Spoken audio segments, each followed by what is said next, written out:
Hello guys, welcome back to our YouTube channel. आज पढ़ना है हम लोग को फिजिक्स। ठीक है, फिजिक्स का जो ये है रिफ्लेक्शन ऑफ लाइट, यानी कि पहला चैप्टर जो हम लोग पढ़ रहे थे, तो वहाँ पर हम लोग कहाँ तक पढ़े थे भाई? वहाँ तक हम लोग समतल दर्पण तक पढ़े थे और 360 मीटर थीटा वाला भी चीज़ पढ़े थे। दो समतल दर्पण के बीच में कितना प्रतिबिंब बन रहा वो निकालना सीखे थे। तो वो सब हमारा क्लियर है। ठीक है, बाकी आप लोग को बोले थे क्वेश्चन प्रैक्टिस कीजिएगा। कर लिए हम तो उम्मीद करते हैं, वैसे हम जितना करवाए थे उतना भी कर लेते हैं तो काम निकल जाएगा। तो ये उससे उससे क्वेश्चन आया नहीं है, आ जाए तो उसके लिए आप लोग को तैयार रहना। हम ये ऐसा कर रहे हैं। तो अभी से पढ़ना हमको गोलीय दर्पण पढ़ना है। गोलीय दर्पण, समतल दर्पण तो पढ़ लिए भाई, समतल दर्पण ठीक है। अभी जो पढ़ना है वो गोलीय दर्पण पढ़ना है। गोलीय दर्पण यार कुछ नहीं है, गोलीय दर्पण एक ग्लास है। कांच जानते हो, ग्लास जो है ना वो पानी पीने वाला ग्लास नहीं बोल रहे हैं। ग्लास जो यहाँ बात हो रहा है ना, तो ग्लास का जो बात हो रहा है यहाँ पर वो ग्लास कांच है। ग्लास मीन्स कांच। कांच जो होता है ना वो ये कांच का गोल है। हमारा गोल जो है ना उतना सटीक नहीं है, लेकिन आप लोग मान लो यार कि ये गोल है। ठीक है, तो गोल जो है वो कांच का होना चाहिए। ग्लास है ये होलो, जानते हो होलो स्फीयर है। होलो स्फीयर का मतलब होता है कि खोखला। खोखला यानी कि इसके अंदर कुछ नहीं होना चाहिए, मतलब खाली बाहर तुमको दिख रहा है कि ग्लास है। तुमको क्या पता भाई इसके अंदर कुछ होगा या नहीं होगा। तुमको तो लग रहा है यार इसके अंदर कुछ होगा, लेकिन एक्चुअली में इसके अंदर कुछ नहीं है। ठीक है, जैसे मार्कर है, इसके अंदर इंक वगैरह कुछ होगा यार। ठीक है, लेकिन मतलब एक्चुअली में जो सर्कल का बात कर रहे हैं मिरर का, उसमें जो है ना होलो होता है, सबसे पहले खोखला होता है। और कैसा होता है भाई? ग्लास का, made up of glass. Glass का बना होता है। ग्लास कहे तो कांच, कांच का बना है। कांच का बना होता है भाई, ये कांच का बना हुआ है। और क्या है कि ये पूरा खोखला है अंदर से। ठीक है, और देखो उसको गोल जो है ना बढ़िया से कर रही है। हमको बार बार दिमाग में खटक रहा है कि बढ़िया से गोल नहीं किया। तो गोलीय दर्पण के बारे में तुमको थोड़ा बहुत तो नॉलेज आया होगा यार। पिछले बार थोड़ा अच्छा हो गया। ठीक है, अंदर का लग रहा है शेप बनाने कुछ। ठीक, तो पिछले बार में थोड़ा अच्छा है। तो गोलीय दर्पण का जो बात कर रहे हैं तो ये गोलीय दर्पण कैसा होता है? पहली बात खोखला होता है। ठीक है, आप देखो ध्यान से गोलीय दर्पण के गुण देखा। ठीक है, ऐसे तो देखो गोलीय दर्पण जो है एक्चुअली में तुमको ये कोई काम का नहीं है। ठीक है, गोलीय दर्पण तुमको कहीं काम का आने वाला नहीं है। कभी भी जब काम का आएगा ना, गोलीय दर्पण का प्रकार आएगा जो कि इसका दो प्रकार होता है, वही तुमको हमेशा काम में आने वाला। गोलीय दर्पण कभी काम में नहीं आएगा। ठीक है, अब बात आता है इसको काटने का। अच्छा, काटने में तो इसको कोई कठिनाई नहीं होने लगेगा कि बीच में कुछ है ही नहीं। ठीक है, इसको काटेंगे तो देखो, अगर इसको काट रहे हैं तो सिर्फ यहाँ जोड़ लगेगा और यहाँ जोड़ लगेगा कि इसके बीच में कुछ है ही नहीं। इसके बीच में कुछ है ही नहीं, मतलब खोखला मतलब कुछ नहीं है। अगर इसको काट रहे हैं, ग्लास है पूरा काट रहे हैं, तो यहाँ पर हमको दो भाग निकल के आ रहा है, एक ये वाला एक ये वाला। ठीक है, तो ये जो निकल रहा है ना, ये भी एक मिरर है, और ये जो निकल रहा है ये भी एक मिरर है। ये अलग मिरर है 1 नंबर, और ये 2 नंबर, ये अलग मिरर है। आया बस जो है ना, आप गोलीय दर्पण में दो भाग, दो प्रकार काटने पर जो बना है, वही दो दर्पण के बारे में पढ़ना है। ठीक है, लेकिन अगर मान लो कि एग्जामिनर तुमसे पूछ लिया गोलीय दर्पण क्या है, तो गोलीय दर्पण के बारे में बताना गोलीय दर्पण एक कांच का बना हुआ खोखला गोला, ऐसा बोल दो बस हो गया। ठीक है, यहाँ लिखा है spherical mirrors are the part of spherical reflecting surface, they are made of hollow glass sphere is portion. वही बात जो हम बोले बस उतना काफ़ी है। ठीक है, अगर कभी पूछता है तो बस वही बात बताना है और कुछ नहीं बताना है। ठीक है, हाँ अब बात करते हैं इसका प्रकार का, गोलीय दर्पण का प्रकार का। तो हेडिंग में लिख लेना है गोलीय दर्पण के प्रकार। गोलीय दर्पण के प्रकार, सबसे पहले ये तुमको जानना था कि गोलीय दर्पण कहते हैं किसके। हम चाहते तो गोलीय दर्पण नहीं भी बताते, उसके प्रकार के ऊपर आते, लेकिन यहाँ के गोलीय दर्पण बता दिए तो अच्छा था। ठीक है, तो गोलीय दर्पण का प्रकार हमको बताया कि दो प्रकार होगा। कौन सा प्रकार होगा यार? एक तो काटे से तो उधर वाला 1 नंबर था। अब उधर वाला आपको बच्चा बोलेगा कौन सा उधर वाला यार? ये उधर वाला, ये वाला, ये जो पार्ट है ये इसका बात करते हैं। ठीक है, तो अभी हम जो बात करेंगे इसका बात करेंगे।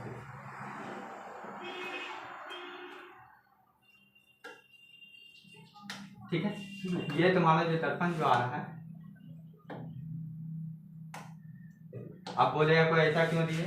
ऐसा इसलिए दिए, देखो जैसे कि मान लो यहाँ से लाइट आएगा ना, लाइट आएगा तो यहाँ से रिफ्लेक्ट होकर वापस आएगा। ये इसका जो है ना रिफ्लेक्ट मतलब कि परावर्तित होकर के वापस आएगा।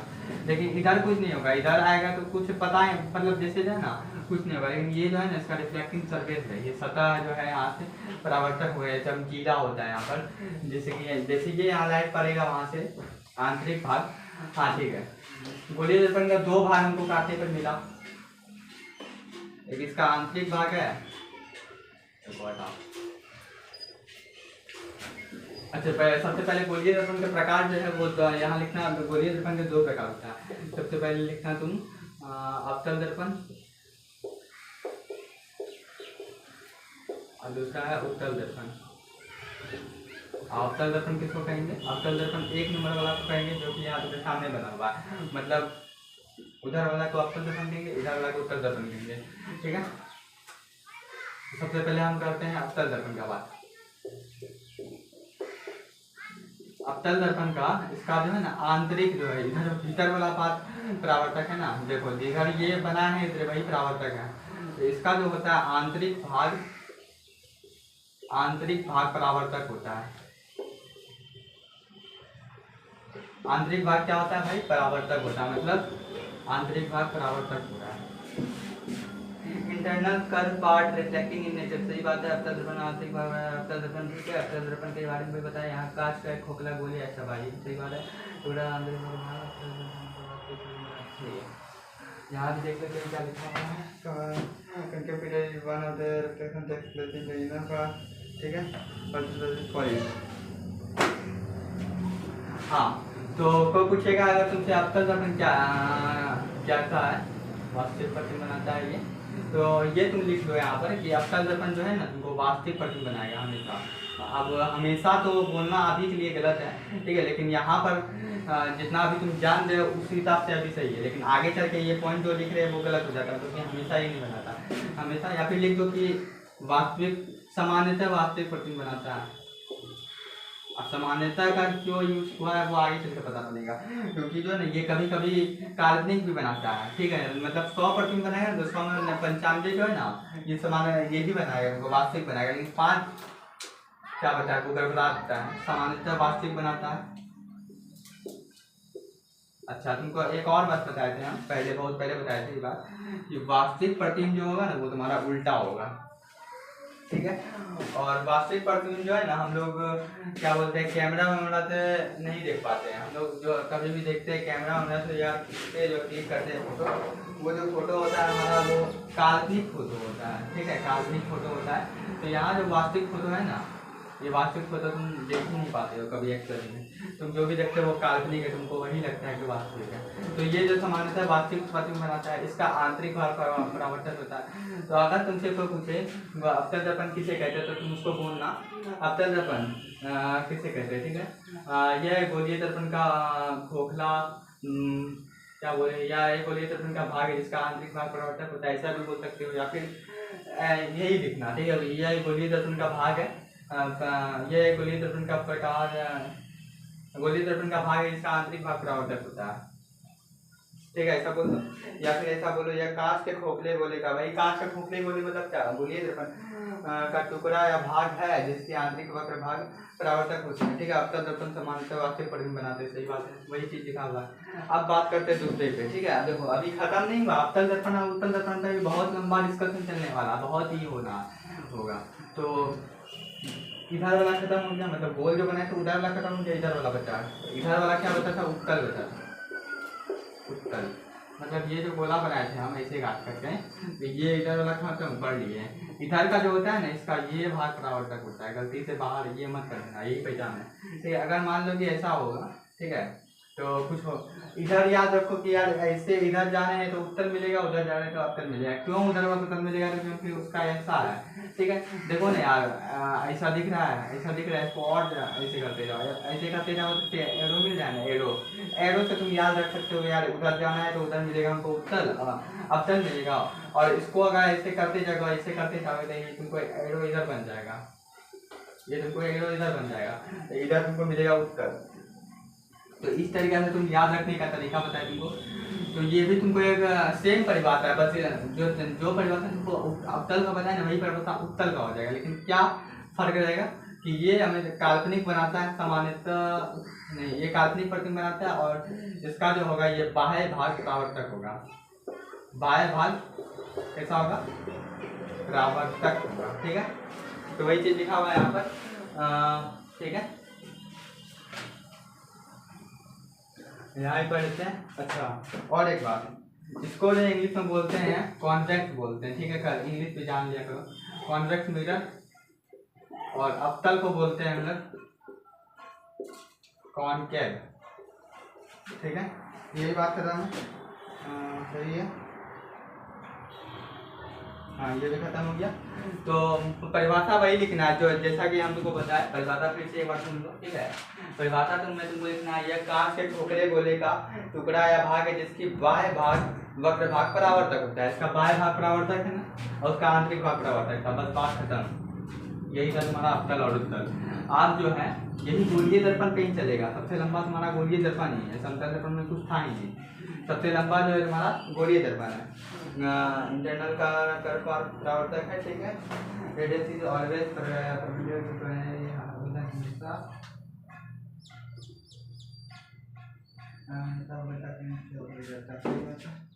अच्छा, ये जो बनाए हम, इसका यहाँ पर परावर्तक होता है, और ये जो है तुमको इसको बोलते हैं प्रधान है।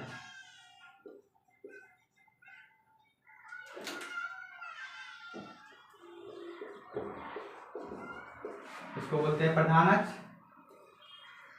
तो ये तुमको त्रिज्या, वैसे तो इसको कुछ और बोलते हैं, डायमीटर बोलते हैं ठंडा मैथ में। तो यहाँ से यहाँ तक का हो जाएगा तुमको रेडियस, मतलब त्रिज्या।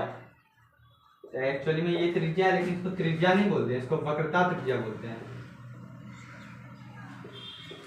कैसे लिखता है? वक्रता त्रिज्या बोलते हैं। ठीक है, और ये दोनों के बीच में ये जो है ना तुम्हारा पोल है, सेंटर पोल, ध्रुव जिसको बोलते हैं ध्रुव। और ये क्या है? ये सी बोलते हैं, सी से डिनोट करेगा ये सेंटर ऑफ कर्वेचर। वक्रता त्रिज्या को हम लोग बोलते हैं इंग्लिश में centre, COC, centre of curvature. समझे? ये तुमको हो गया वक्रता केंद्र। वक्रता केंद्र को हम सी से नोट करते हैं, यहाँ पर जैसा कि लिख दिए। और वक्रता केंद्र और वक्रता केंद्र है ये, और ये क्या है तुम्हारा पोल, मतलब ध्रुव है। ये दोनों के बीच में तुमको बीचों बीच पूरा नजर आएगा फोकस। फोकस को हम लोग F से डिनोट करते हैं। ठीक है, तो मान लो कि कहीं से तुमको कीड़ा ना आ रही है, रेत आ रही है। ठीक है, तो एक्चुअली में देखो हमको यहाँ पर सिर्फ काम कर रहा है उधर का ना, तो हम ये गोलियों को मिटा सकते हैं, हम यहाँ अवतल बना सकते हैं। ठीक है, तो ये प्रधान से मतलब आ रहा है उधर से, कहीं लाइट पड़ रहा है मिरर पे। लाइट पड़ेगा तो क्या होगा? लाइट जब भी पड़ेगा ना तो ये ऐसे जाएगा। ठीक है, और यहाँ से देखो आपको, आप तुमको कुछ नजर आ रहा है, कुछ तो समझ में आ रहा होगा कि ये जो हमारा किरण है ये आपतित किरण है। ठीक है, ये जो हमारा किरण है, ये जो वापस आया ये परावर्तित किरण है। और जो बीचों बीच है ये तुम्हारा अभिलंब है। अभिलंब दिखा, ये अभिलंब हमारा, ये जो सी से गुजरा है। और एक बात यहाँ नोट करना कि अभिलंब हमेशा, अभिलंब मतलब कहे तो क्या, नॉर्मल को हम एन से डिनोट करते हैं। ये तुम्हारा अभिलंब। अभिलंब हमेशा सी यानी कि वक्रता केंद्र से होकर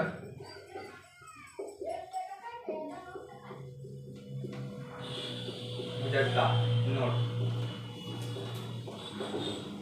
ये तुमको नोट कर लो उसको। अभिलंब हमेशा वक्रता केंद्र से होकर गुजरता। ठीक है, तो हमारा जो मेन पर्पस था ना तुमको ये स्लाइड से बताने का, ये जो पूरा बोर्ड पे जो घसे है ना हमारा, इससे मतलब 1 मिनट पानी पी रहे हैं।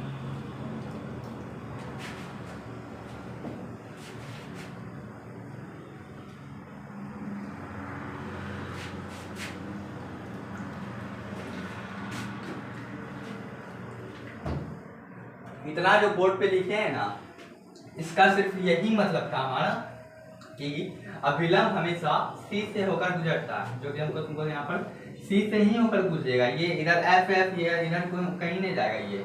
ये जो तुमको अभिलंब है ये इधर नहीं जाएगा, ये हमेशा सी से होकर गुजरेगा। बस यही बात तुमको यहाँ पे। अब आते हैं कुछ और एक्सपेरिमेंट किया गया इस पे। अभी कहाँ, अभी तो स्टार्ट ही हुआ है। हालांकि तुमको थोड़ा सा झलक पीछे भी दिखा दिए हैं, लेकिन अभी फिर से दिखा रहे हैं इसका झलक। तो बनाते हैं एक अवतल दर्पण।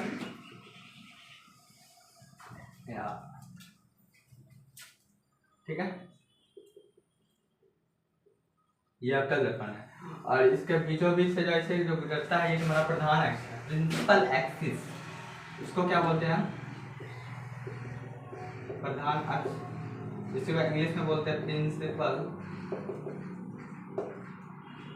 एक्सिस, प्रधान अक्ष। ठीक है, और ये थोड़ा सा तुमको पता है कि इसको कहते हैं ध्रुव पोल। देखो ये जो नेमिंग जो कर रहे हैं जान बहुत इंपॉर्टेंट है, बहुत इंपॉर्टेंट है। अगर ये नहीं हो पाएगा तो समझो कि तुमको ये चैप्टर तुमसे होगा ही नहीं, समझिए। ये जो नेमिंग कर रहे हैं इसको याद रखना बहुत इंपॉर्टेंट है।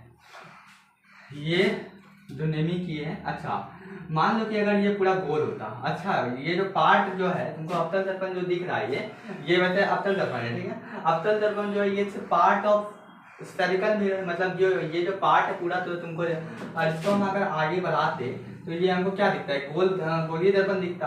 और ये क्या दिखता हमको? पूरा, चलो मान लो कि हम इसको मिला ही दिए, ठीक है, मिला देते तो पूरा गोल बन जाता। तो अब क्या दिख रहा हमको? अभी तो हमको फिलहाल अवतल दिख रहा था, लेकिन अब इसको अगर मिला देते पूरा तो ये हमको गोलीय दर्पण दिखता। अच्छा अब तुम ध्यान से बताना, क्या ये तुमको डायमीटर नहीं दिख रहा है, व्यास नहीं दिख रहा? अच्छा व्यास के बीचों बीच जो यहाँ पर ये इतना जो रेडियस होगा बस हमारा यही मतलब था हमका। हम इसको बढ़ाने का मतलब यही मतलब था, हमको यही बात समझाना चाह रहे थे। ठीक है, ये तुम्हारा प्रिंसिपल एक्सिस है और ये जो है तुम्हारा रेडियस है, इतना दूर। ठीक है, और यहाँ पर जो बीचों बीच जो पड़ता है ये तुम्हारा सेंटर ऑफ कर्वेचर यानी कि वक्रता केंद्र है तुम्हारा, वक्रता केंद्र ये पोल है। और ये दोनों के बीच में पोल और वक्रता केंद्र के बीचों बीच जो होगा वो तुम्हारा फोकस होगा, फोकस। ठीक है, नोट करके तुम चाहो तो लिख सकते हो। ये हुआ तुम्हारा वक्रता केंद्र, ये हुआ तुम फोकस कहाँ होगा भाई? फोकस कहाँ होगा मेरी जान? फोकस वहाँ होगा भाई वक्रता केंद्र, वक्रता केंद्र और ध्रुव के बीच में, वक्रता केंद्र और ध्रुव के बीच में यहाँ फोकस होगा, वक्रता केंद्र और ध्रुव के बीच में फोकस होगा। फोकस यहाँ दिख गया। ठीक है, अब कुछ और बात, फोकस और वक्रता केंद्र के बीच का जो दूरी होता है ना, यानी कि ये वाला डिस्टेंस, ये वाला डिस्टेंस को बोलते हैं radius of curvature, ROC, curvature ROC। ठीक है, ये है तुम्हारा COC, सेंटर ऑफ कर्वेचर। ठीक है, तो यहाँ पर इसको बोलेंगे वक्रता त्रिज्या, हिंदी में वक्रता त्रिज्या। वक्रता त्रिज्या किसको कह रहे हैं भाई? C और F के बीच का दूरी, ये जो डिस्टेंस हमारा नजर आ रहा है ना, ये बोलेंगे वक्रता त्रिज्या। और फोकस और पोल के बीच का जो दूरी है ये वाला, यानी कि ये वाला, इसको बोलेंगे फोकल लेंथ। फोकल लेंथ को हिंदी में कह दो यानी कि फोकस दूरी, फोकस दूरी। अब तुमको थोड़ा बहुत तो समझ में आया होगा यार। देखो डायग्राम में इतना सब चीज हो गया ना। सबसे पहले हम क्या किए यार, एक अवतल दर्पण बनाया। अवतल दर्पण बनाने के बाद हम इसको जो बीचों बीच जो लाइन गया है यार वो प्रिंसिपल एक्सिस है, प्रिंसिपल एक्सिस है। और इसको पूरा गोल करने के बाद पता चला अच्छा इसका बीच में एक केंद्र भी है, तो केंद्र को हम बोलते हैं वक्रता केंद्र। वक्रता केंद्र आ गया यार सी, सेंटर ऑफ कर्वेचर यानी कि COC। वक्रता केंद्र, वक्रता केंद्र और पोल के बीच का दूरी को, मतलब पोल के बीच का जो है ना उसको फोकस बोल दिए। वक्रता केंद्र और पोल के बीच का जो ये है वो फोकस हो गया। फोकस और कर्वेचर यानी कि F और C के बीच का दूरी को बोल दिया रेडियस ऑफ कर्वेचर। ये वाला डिस्टेंस जो है तुमको ROC है, ये वाला जो डिस्टेंस है ROC है, मतलब वक्रता केंद्र है। और फोकस और पोल के बीच का जो दूरी आ गया वो तुम्हारा आ गया मेरी जान फोकल लेंथ यानी कि फोकस दूरी। तो मेनली मेरा ये डायग्राम बनाने से तुमको हम ये नेमिंग करवाना चाह रहे थे। नेमिंग यानी कि तुमको समझ आना चाहिए, कम से कम 2-3 बार यार अपने से ट्राई करो कि कहाँ था कौन, 2 से 3 बार खुद से ट्राई करो। ठीक है, अगर तुम्हें आता भी है, हम मानते हैं तुमने ये चैप्टर पहले पढ़ चुका है क्योंकि वीडियो बहुत लेट से अपलोड हो रहा है। हम ये तुम्हारा रिवीजन के पर्पज से डाल रहे हैं। जो बच्चा हो सकता है यार नहीं पढ़ा हो, ठीक है, तो वो इसे 2-3 बार जरूर ट्राई करना यार। अगर तुम पढ़ भी लियो तो मेरे लिए इसे 2-3 बार जरूर ट्राई करना, क्योंकि इससे क्वेश्चन तुमको बोर्ड में रहता है। ठीक है, नेमिंग करना बहुत बेसिक है यार, तुम्हें आना चाहिए। ठीक है, वैसे ज़्यादा टाइम नहीं लगेगा, 2 मिनट से भी कम लगेगा। फिर से हम करके दिखा रहे तुमको फिर से, ठीक है, ताकि तुमको अच्छे से समझ में आ जाए। देखो ठीक उसी तरह जैसे अवतल में बता रहे हैं, ठीक उसी तरह अवतल में, वैसे तो ये अभी अवतल दर्पण के बारे में पढ़ रहे हैं ना। हाँ, ठीक उसी तरह उत्तल में भी होगा। आप देखो तो स्पेस बन गया ना, देखो ये तुम्हारा कौन सा दर्पण है? अवतल दर्पण है। बीचों बीच क्या रहता है मेरी जान? प्रधान अक्ष जाता है। यहाँ क्या होता है? ये क्या है मेरी जान? प्रधान अक्ष है। और ये क्या है मेरी जान? ध्रुव है। अच्छा, इसको बीचों बीच कहीं ये दिखता है, ये COC है, यानी कि सेंटर ऑफ कर्वेचर है, यानी कि हिंदी में कहें तो वक्रता केंद्र है। ये दोनों के बीच में फोकस है। ये दोनों के बीच की क्या है? वक्रता त्रिज्या। इंग्लिश भी जानना है, ROC, रेडियस ऑफ कर्वेचर। ये दोनों के बीच में क्या है? ये दोनों के बीच में फोकस, दूरी।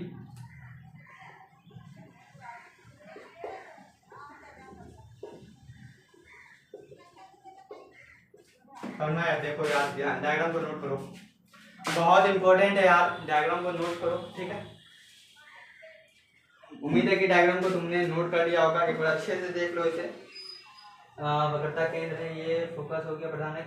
आप कुछ हम परिभाषा वगैरह जानते हैं, ठीक है। अच्छा, सबसे पहले परिभाषा क्या कहते हैं हम? चलो ठीक है, इसको मिटाते हैं। तो हमारे पास जो टर्म आया निकल के, वो आया मेरे पास COC, ROC, focus, focal length, और आया पोल, ध्रुव। तो COC आया, ROC आया, फोकस आया, फोकल लेंथ आया, पोल आया। इसके अलावा भी कुछ आया था क्या? ऐसे था, यहाँ पर था सेंटर कर्वेचर। अच्छा, रेडियस ऑफ कर्वेचर आ गया, फोकल लेंथ आ गया, फोकस आ गया, पोल आ गया, और कुछ नहीं है। और एक प्रिंसिपल एक्सिस है, प्रिंसिपल एक्सिस। इसको हिंदी में बोलते हैं सेंटर ऑफ कर्वेचर को, मतलब C, यानी कि क्या बोलते हैं? सेंटर ऑफ कर्वेचर, वक्रता केंद्र, वक्रता केंद्र। ROC, रेडियस ऑफ कर्वेचर, वक्रता त्रिज्या, वक्रता त्रिज्या, फोकस, फोकस दूरी, ध्रुव, प्रधान अक्ष। ठीक है, तो ये तो तुम्हें आना चाहिए। अब हम आते हैं इसका डेफिनेशन पे। सेंटर ऑफ कर्वेचर या किसको कहते हैं? गोलीय दर्पण के त्रिज्या को, गोलीय दर्पण की त्रिज्या जो है, ठीक है, यहाँ पर देख लेते हैं centre of curvature, the centre of the hollow sphere, मतलब पूरा जो गोल का स्फीयर है, मतलब पूरा जो गोलीय दर्पण था, पूरा जो गोलीय दर्पण था, उसके बीचों बीच का जो केंद्र है, उसे हम लोग गोलीय दर्पण के केंद्र को हम लोग वक्रता केंद्र कहते हैं। ऐसा तुम कह सकते हो। ऐसा कहने में बिल्कुल भी ऐतराज नहीं है कि गोलीय दर्पण के केंद्र को क्या कहते हैं भाई? वक्रता केंद्र कहते हैं। ऐसा कहना गलत नहीं है, ऐसा कहना गलत नहीं है, क्योंकि ये जो है हमारा गोलीय दर्पण है, गोलीय दर्पण का केंद्र जो है, इसी को तो कह रहे हैं ना भाई, इसी को तो COC कह रहे हैं ना, तो वही लिखा हुआ वक्रता केंद्र, यानी कि गोलीय दर्पण के केंद्र को वक्रता केंद्र कहते हैं। परिभाषा नंबर 1 खत्म। अगर नोट करना चाहो तो नोट कर लो। क्या नोट करना है कि सेंटर ऑफ कर्वेचर किसको कहते हैं, यानी कि वक्रता केंद्र किसको कहते हैं? गोलीय दर्पण, गोलीय दर्पण के केंद्र को वक्रता केंद्र कहते हैं। यार समझ आया? ठीक है। और दूसरी बात, ये क्लियर है मेरा? इसको टिक मारते हैं, ठीक है, इसको टिक मारे। अब दूसरा नंबर पे फोकस आ जाता है, ठीक है। ROC है, इसको समझाएंगे, ठीक है, पहले फोकस समझाते हैं, ठीक है। प्रधान अक्ष, ROC समझा रहे हैं। लिखा हुआ है the radius of the sphere, the radius of the sphere of which, ठीक है। तो ROC क्या होता था मेरी जान? ये गोलीय दर्पण था, ठीक है, वैसे तो वो गोलीय दर्पण था, और ये जो था हमारा सेंटर ऑफ कर्वेचर था, और ये जो फोकस दूरी था, ठीक है। तो यहाँ पर लिखो कि फोकस दूरी या फिर फोकस और वक्रता केंद्र के बीच की दूरी, फोकस और वक्रता केंद्र के बीच की दूरी को वक्रता त्रिज्या कहते हैं। फोकस और वक्रता केंद्र की दूरी को के बीच की दूरी, फोकस है ये, वक्रता केंद्र है ये, दोनों का बीच का जो दूरी होगा वही तुमको ROC कहलाएगा। मेरी जान समझ में आया? आरओसी यानी कि वक्रता त्रिज्या। वक्रता त्रिज्या किसको कहेंगे, ठीक है, पहले फिर से सुनो। वक्रता त्रिज्या किसको कहेंगे, वक्रता केंद्र तो बता दिए क्या होता है, गोलीय दर्पण का केंद्र को वक्रता केंद्र कहते हैं, ठीक है। वक्रता केंद्र तथा फोकस को, फोकस दूरी मत लिखना, फोकस दूरी अलग चीज है। वक्रता केंद्र तथा फोकस के बीच की दूरी को आरओसी कहते हैं, यानी कि रेडियस ऑफ कर्वेचर, यानी कि वक्रता त्रिज्या कहते हैं, ठीक है। अब आते हैं मेरी जान फोकस पे। फोकस क्या बताए थे तुमको, गोल बनाते थे, गोल बना के ऐसे जो डालते थे, तो ये था हमारा सी, ये था हमारा पोल, और ये था हमारा पी। क्या तुमको सी और पी के बीच में दिख रहा है, तो यहाँ पर लिखना फोकस में वक्रता केंद्र तथा ध्रुव के बीच की, वक्रता केंद्र तथा ध्रुव के बीचों बीच आने वाली, फोकस का देख लेते हैं क्या है तुम्हारा फोकस में,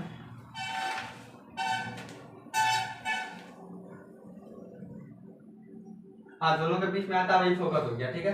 अब फोकल दूरी पे आते हैं। फोकल दूरी क्या होगा, यहाँ पे क्या होगा तुम्हारा सी है, यहाँ क्या है तुम्हारा पी है, यहाँ क्या है तुम्हारा एफ है। फोकल दूरी क्या कहते हैं, इसको कहते थे ना, यानी कि फोकस क्या है, फोकस और ध्रुव के बीच की दूरी को फोकल दूरी कहते हैं, बस यही लिखना है। फोकस और ध्रुव के बीच की दूरी को फोकल दूरी कहते हैं, बस ये वाला जो डिस्टेंस है तुम्हारा, यही है तुम्हारा ध्रुव, ये सॉरी फोकल दूरी, ठीक है।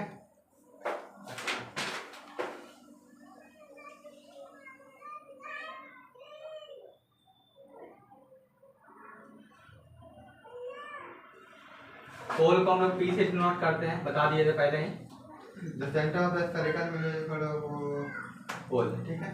पोल बेसिकली किसको कहते थे, ये गोल था, ये था, ठीक है, ये पोल था। तो लिखना कि गोलीय दर्पण के